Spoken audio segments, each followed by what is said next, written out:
झूठ पकड़ने वाला लाइव डिटेक्टर, इसमें दो तरह का प्रयोग किया जाता है। एक होता है आपका नार्को टेस्ट, एक होता है पॉलीग्राफी टेस्ट। दो तरह का प्रयोग होगा। नार्को टेस्ट में आपको एक दवा इंजेक्ट कर दिया जाएगा, सोडियम पेंटोथेल। आपको बायोलॉजी में पढ़ा दिए हैं कि ब्रेन में सिग्नल भेजने के लिए कौन काम आता है, सोडियम।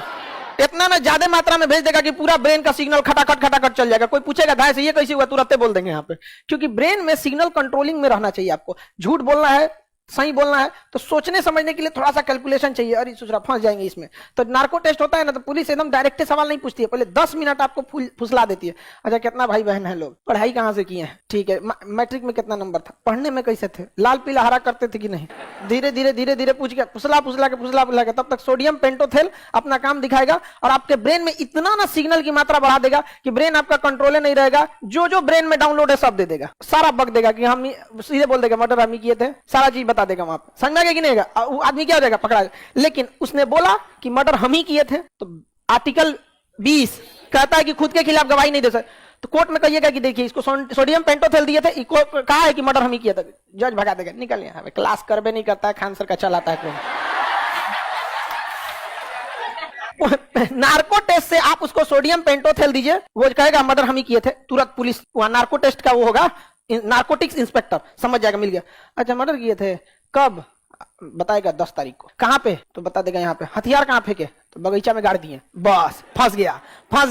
अब वो जाएगा बगीचा में, कौन बगीचा में, खोद के निकालेगा, और वहां जो हथियार मिल गया, अब तो ये सबूत है, अपने खिलाफ गवाही नहीं दे सकते हैं, सबूत तो जुटा सकते हैं ना। आप बताओ यहाँ पे यही सबूत हो जाता है। तो नार्को टेस्ट की मदद से हम उस रास्ते तक पहुंच जाते हैं जहां उसने सबूत को छिपाया था।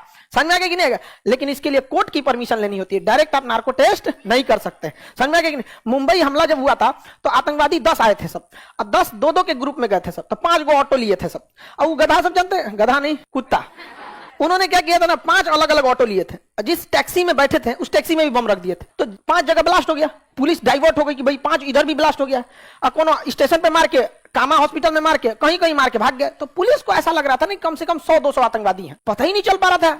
बाद में यजमान कसबा पकड़ाया, कसबा को पकड़ के नार्को टेस्ट लगा दिया। कै गो था, कहा 10 गो, तो अब पता चला वो जरूरत नहीं, 10 गो थे, 8 गो मराइए गया, 2 गो बचल है सब यहाँ पे। नहीं तो ऐसे इतना तबातोड़ फायरिंग, क्योंकि उन लोगों का मतलब था बस तबाही मचाना, जहां तहां मार देना। समझ में आ गया कि नहीं आ गया? जहां तहां पे क्या कर देना, मार देना है। तो अब बताइए लाइव डिटेक्टर क्या आर्टिकल 20 का उल्लंघन है? नहीं।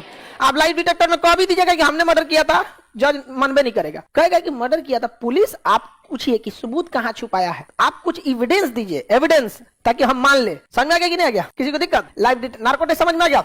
इसमें दवाई दे देता है, किसी को कोई दिक्कत नहीं। बिना अपराधी के अनुमति टेस्ट करा सकते हैं क्या? अपराधी की भी कंसेंट रहनी चाहिए। इतना इस पे टफ नियम है कि उसको भी लिखना पड़ता है कि हाँ मैं नार्को टेस्ट देना चाहता हूं। लेकिन अगर राष्ट्रीय सुरक्षा का मामला है, आतंकवादी वगैरह है, मारेगा 4 जूता यहाँ पे कि आपसे आके पूछते हैं। ये सारा चीज देश के नागरिकों के लिए है, बाहर वालों के लिए कुछ ना देने वाला है। भाई यहाँ से नहीं है, पकड़ के नार्को टेस्ट में पकड़ के घोप देगा, हम ले यहाँ पे नार्को टेस्ट देंगे यहाँ पर। समझ में आ गया कि नहीं आ गया? इसके लिए परमिशन किससे लेनी पड़ती है? कोर्ट से, और नहीं तो गवर्नमेंट से। तो गवर्नमेंट पूरी प्रोसीजर फॉलो करती है तब देती है। कई बार झूठे केस में भी फंसा दिया जाता है, तो अपराधी खुद कहता है कि मेरा नार्को टेस्ट करा लीजिए यहाँ पे। अब कोर्ट तो कह देगा भैया वो खुद कर रहा है, करा लो नार्को टेस्ट, लगाओ एगो इंजेक्शन सोडियम पेंटोथेल, बक देगा वो, झूठ बोल रहे थे तब। यहाँ समझ में आ गया कि नहीं आ गया?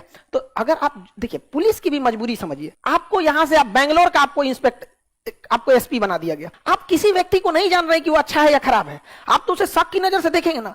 लेकिन अगर वो व्यक्ति कह रहा है कि नहीं मेरा नार्को टेस्ट करा लीजिए, आप उसको नार्को टेस्ट किए, वो बोल दिया कि नहीं मैंने मर्डर नहीं किया था, तो एक आपके दिमाग में आ जाएगा ना कि नहीं इसको हमें ज्यादा टॉर्चर नहीं करना। नहीं तो आप पकड़ क्योंकि रिमांड पे मार कूच दिए उसको बढ़िया से, और उसके बाद पता चला कि ये अपराध नहीं किया था, तो फिर वो अपराधी ही बनेगा। क्योंकि जेल से छूटने के बाद इंसान को पुलिस का डर खत्म हो जाता है। समझ में आ गया कि नहीं गया? देखिएगा आदमी जेल से छूटेगा तो अलग कॉन्फिडेंस में रहेगा। समझ में आ गया कि नहीं? उसका कॉन्फिडेंस बदल जाएगा। आप कौन सी हुए ना ले जी वो अब कहा वही ना, कॉन्फिडेंस बदल जाता है उसका। नार्को टेस्ट फेल भी हो सकता है, हाँ 100% तो कुछ भी सही नहीं है, नार्को टेस्ट फेल भी हो सकता है। समझ में आ गया कि नहीं?